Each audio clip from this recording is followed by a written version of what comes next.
Welcome to the Prescription Drug Abuse Policy System Introductory User Guide video series.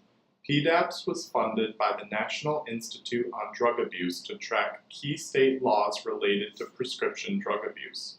Using this website, users can build complicated queries, compare policies across time and jurisdictions, and visualize where certain criteria are met.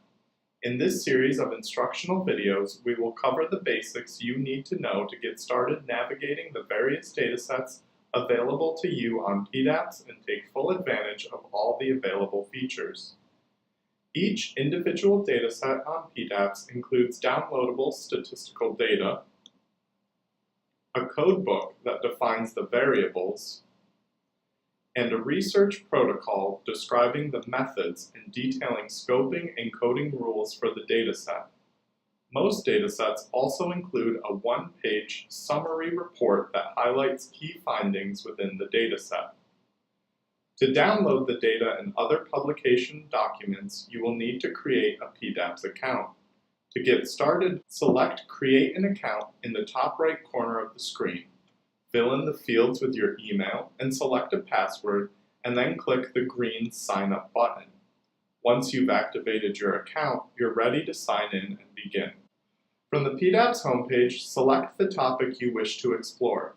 PDAPS organizes its datasets based on major topics that we add to every year.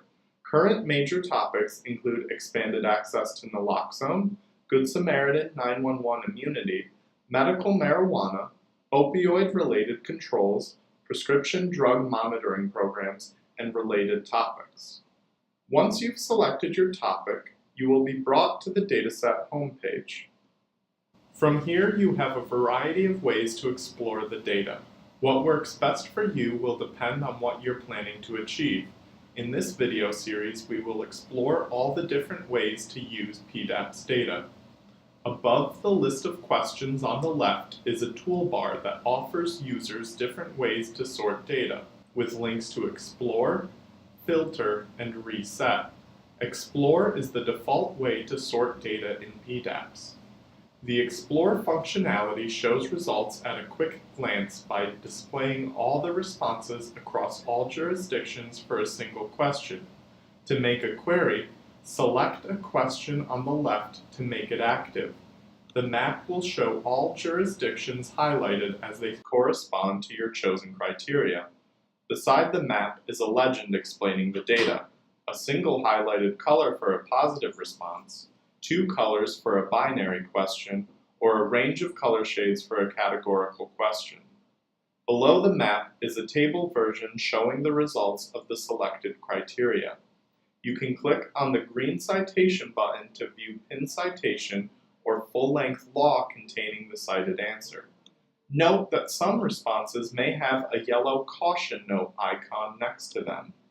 This button appears next to answers to queries where the policy may have some exceptions, unclear wording, or some other factor that does not provide a clear answer.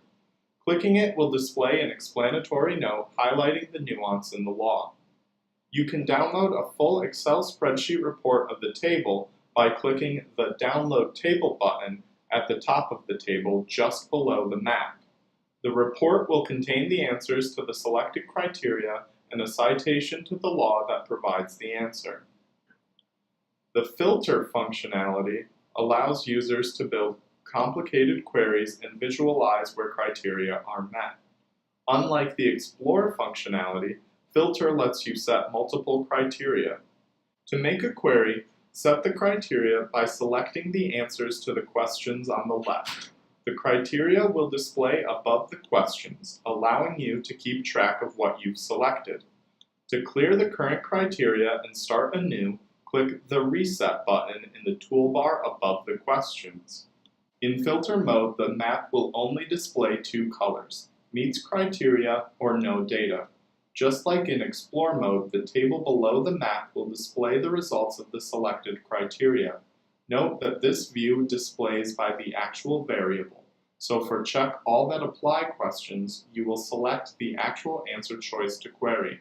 You can also click on the Citation button to view pin citation or full-length law containing the cited answer. Thank you for watching.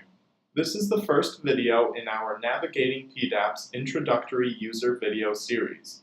Now that you're familiar with the basics of the Explore and Filter mode in Map View, we recommend the next video in this series, Navigating PDAPS, the Profile Card and Focus mode, which will walk you through a whole new way to explore data with PDAPS. A link for the video can be found in the description.